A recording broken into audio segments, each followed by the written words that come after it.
Puji Tuhan, Shalom, selamat sore Bapak Ibu Saudara, haleluya. Saya percaya bahwa kita semua dalam keadaan yang sehat, amin.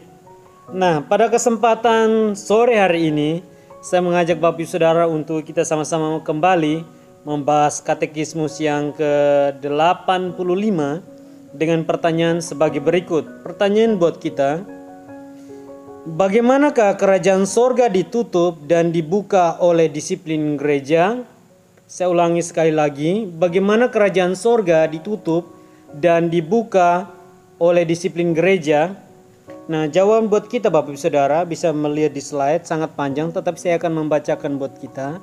Jawabannya dengan melarang atau menurut perintah Kristus mereka yang memakai nama Kristen namun membawakan ajaran bukan Kristen atau menumpang hidup yang bukan Kristen harus berkali-kali dinasihati secara persaudaraan. Kalau mereka tidak mau melepaskan ajaran sesatnya atau cara hidupnya yang keji, namanya lah harus diberitahukan kepada jemaat atau kepada orang-orang yang oleh jemaat dianggap untuk ditandai perkara-perkara semacam itu.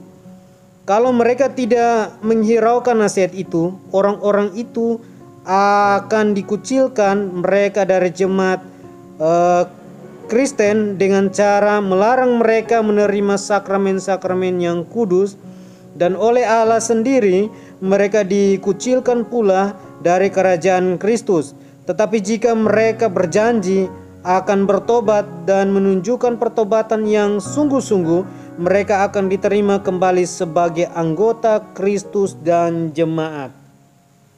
Nah, Bapak Ibu Saudara yang terkasih, kalau kita melihat dari pertanyaan bagaimana kerajaan sorga ditutup dan dibuka oleh disiplin gereja, ini menyangkut ketika saudara seiman kita yang melakukan pelanggaran atau mengajarkan ajaran yang sesat yang tidak sesuai dengan kebenaran firman Tuhan.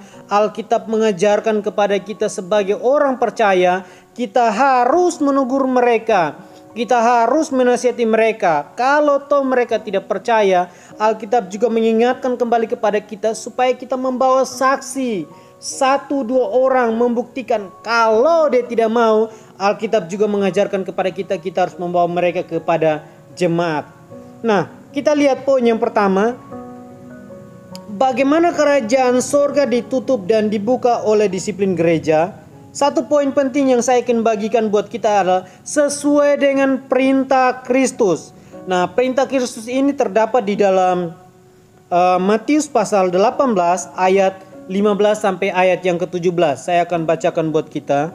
Apabila saudaramu berbuat dosa, tegurlah dia di bawah 4 mata. Jika ia mendengarkan nasihatmu, engkau mendapatkannya kembali.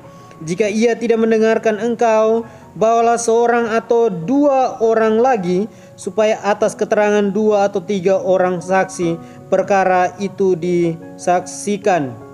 Jika ia tidak mau mendengarkan mereka, sampaikanlah persoalan kepada jemaat. Dan jika ia tidak mau juga mendengarkan jemaat, pandanglah dia sebagai orang yang tidak mengenal Allah atau seorang pemungut cukai. Nah, ini menjadi pelajaran penting buat seluruh kehidupan sidang jemaat. Bagaimana ketika saudara seiman atau orang-orang yang percaya tersesat, ketika kita mengarahkan dia dengan sekuat tenaga, ketika kita seorang diri 4 mata, Alkitab menjelaskan kepada kita, kita menasihati dia, kita menegur dia, tetapi dia tidak mau. Alkitab bilang jangan berkecil hati, panggil 1 atau 2 orang, 3 orang menjadi saksi, menyatakan bahwa ini loh kamu tidak sesuai dengan kebenaran firman Tuhan. Tetapi dia tidak mau mendengar juga. Alkitab mengajarkan kepada kita, bawa dia kepada seluruh sidang jemaat. Ketika dia tidak mau, pandanglah dia sebagai pemungut cukai atau orang yang tidak mengenal kebenaran. Nah, Bapak Ibu Saudara, ini menjadi peringatan penting dalam kehidupan kita. Biarlah kebenaran firman Tuhan ini mengingatkan kembali kepada kita, supaya ketika kita dalam keadaan yang salah, mari kita membuka hati hidup kita menerima kebenaran firman Tuhan, supaya itu menegur kita dan kita berjalan dalam sesuai rencana Tuhan. Puji Tuhan, terima kasih, Tuhan Yesus memberkati. Haleluya, amin.